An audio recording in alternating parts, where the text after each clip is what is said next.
Agora, eu quero falar um pouquinho também da estratégia que o governo está utilizando em meio a esse embate, digamos, entre o Supremo Tribunal Federal e a família Bolsonaro. O presidente Lula deve evitar encontros com os ministros da corte em meio a isso. A ideia do governo é dar um recado a Donald Trump, sinalizar a independência entre os poderes depois das críticas do presidente norte-americano ao Brasil. Inclusive, hoje, o ex-presidente esteve num evento no Vale do Jequitinhonha, em Minas Gerais, e aumentou o tom contra o ex-presidente Jair Bolsonaro. Segundo Lula, o ex-presidente preparou um golpe e agora vai para o chilindró. Vamos acompanhar. Perdeu as eleições, ficou dentro de casa chorando. Não podemos deixar esse Lula tomar posse, não podemos deixar. Preparou um golpe. Nós ficamos sabendo. A polícia investigou, eles mesmos se delataram.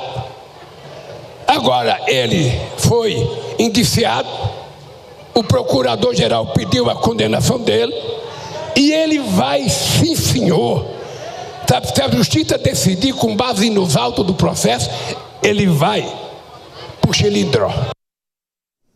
Bom, então a estratégia do governo, Zé Maria Trindade, é não marcar encontros ou não aparecer em locais, etc., com ministros do Supremo Tribunal Federal para delimitar a independência, para comunicar a independência. Agora, a crítica ao ex-presidente, essa continua, como a gente pode perceber.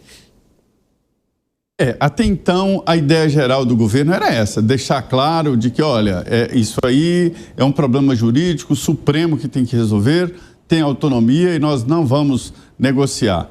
E ele foi recomendado, inclusive, de não fazer esse tipo de, digamos assim, de comparação para não vitimizar Jair Bolsonaro. Um momento ali muito sensível.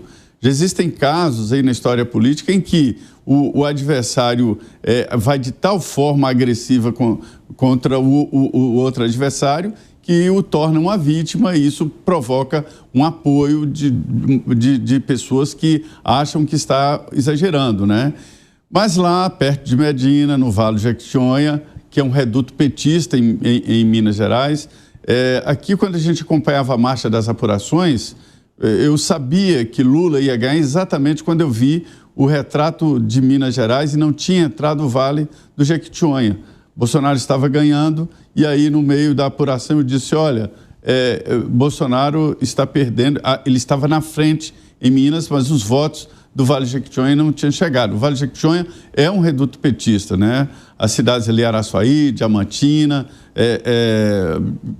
Comercinho, Itaubim, é um grande reduto ali do petismo. Então eu acho que ele se empolgou e fez um discurso de campanha. Isso é um discurso de campanha. Isso é uma campanha. Isso não é um discurso de um presidente, né? No sentido sóbrio e de contenção, como ele foi orientado. Ou seja, transbordou e eu acho que é isso mesmo. O PT e hoje o bolsonarismo são codependentes. Os dois dependem ali um do outro para continuar nessa política. Foi um discurso para a base, né, Zé Maria Trindade? O Lula também criticou a atuação do deputado Eduardo Bolsonaro. Acompanhe. E no Brasil a justiça é independente. Aí o que acontece? Ele manda o filho para os Estados Unidos. O filho é deputado federal. O filho abandona o mandato de deputado e vai para os Estados Unidos. E fica, sabe, não sei se perto do filho do Trump, perto não sei de quem, do Trump, não sei de quem, mas fica... Solta meu pai, ajuda meu pai, ajuda meu pai. Sabe? Coisa de moleque irresponsável. Gani.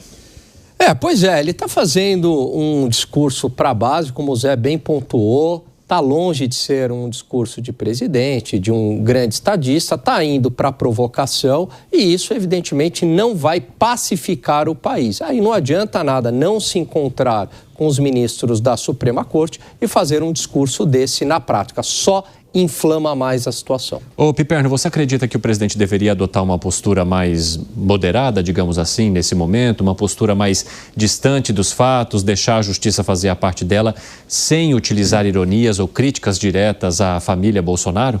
Olha, veja bem, eu acho que, por exemplo, em relação à questão das tarifas, né, de todo esse embate com o presidente Trump, nos últimos dias, pelo menos, ele tem sido mais contido e mais discreto. Eu acho que é, sim, uma atitude bem razoável e correta nesse sentido. Vai lá o Alckmin, agora vai levar uma delegação de empresários lá para o Canadá para conversar, enfim, é isso que tem que fazer. Agora, na questão do Bolsonaro, aí também, honestamente, né, eu não vejo por que abrandar o discurso, até porque o outro lado não é exatamente suave nas críticas em relação a ele, né? Aliás, gente que nós entrevistamos aqui, inclusive, né? Semana passada, o deputado Sanderson falava abertamente, olha, eu quero impeachment e tal, eu vou apresentar, enfim, já apresentei pedido de impeachment, o presidente tem que ser, enfim, afastado. Falou aqui abertamente. Então a base bolsonarista fala abertamente nesse tom. Então a gente vai esperar o quê do presidente da República? Mas ele é presidente, né? É diferente. Ele não está ali ele está com um papel institucional, Piperno. É diferente, não é um parlamentar subindo na tribuna. Fico imaginando um CEO de uma empresa falando dessa maneira, sabe? Com esse tom, assim. Eu acho que passou da hora da gente passar um determinado profissionalismo e uma imagem mais, digamos, mais séria para o exterior. Nós estamos vivendo realmente um momento em que o Brasil virou uma piada. E o que nós vendemos? Mas pera lá, o presidente Trump ele é diferente na relação com os seus adversários políticos? Não, eu critiquei. O presidente Milei é diferente na relação com os seus adversários políticos? Isso é próprio dos antagonismos que existem hoje. Nós temos polarização no mundo todo. É assim. Eu concordo, mas é que eu acho que, vamos lá, a gente está passando por um problema que tem a ver com isso que ele está falando. Se ele quer solucionar o problema e o teu inimigo é mais forte, seja um pouco estratégico, porque hoje em dia é diferente dele falar nos anos 80 que ele falava para meia dúzia de pessoas. Hoje os discursos vazam e enaltecem, acabam por solidificar ainda mais toda essa crise que a gente está vivendo. Então, eu acho que a gente está sendo um pouco estratégico e querendo resultados mais concretos, melhores. Não teremos. O presidente também falou sobre as medidas adotadas por Donald Trump. Acompanhe. Ele nos deu até o dia 1º.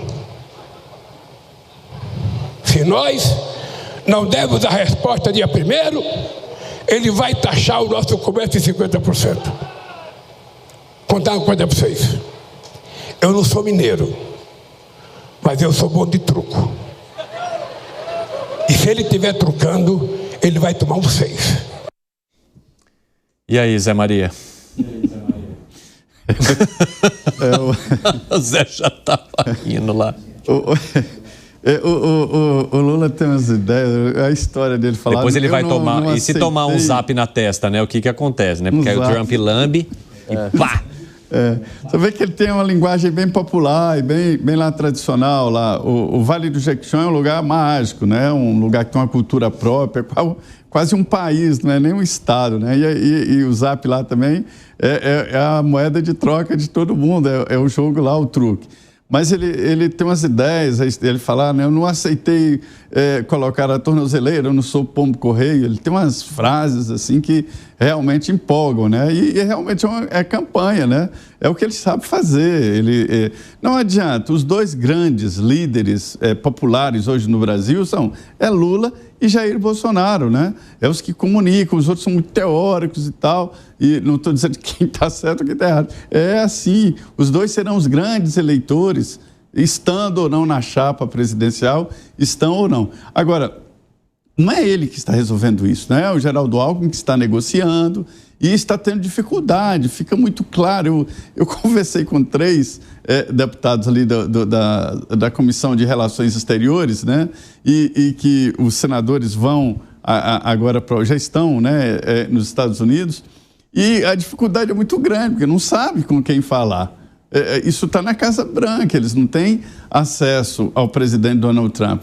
Então, é isso, então um jogo de truque, a gente já sabe o resultado. Donald Trump vai taxar, porque ele não está aceitando conversar. Vamos ver quem tem esse zap aí, né, os 6. Fala, Piperno, remate. Não, eu acho que em relação a isso que o Zé falou na parte final, é verdade. Quer dizer, é um jogo que já está resolvido. Então, eu também acho que agora é mais inteligente, sim, se negociar e se conversar com grupos que lá nos Estados Unidos internamente podem fazer pressão. Por exemplo, grupos empresariais, a gente já tem visto, inclusive, manifestações de muitos empresários, alguns, inclusive, já acenando com a possibilidade de levar essa questão à justiça. Porque, do ponto de vista político, eu acho que muito pouco pode ser feito.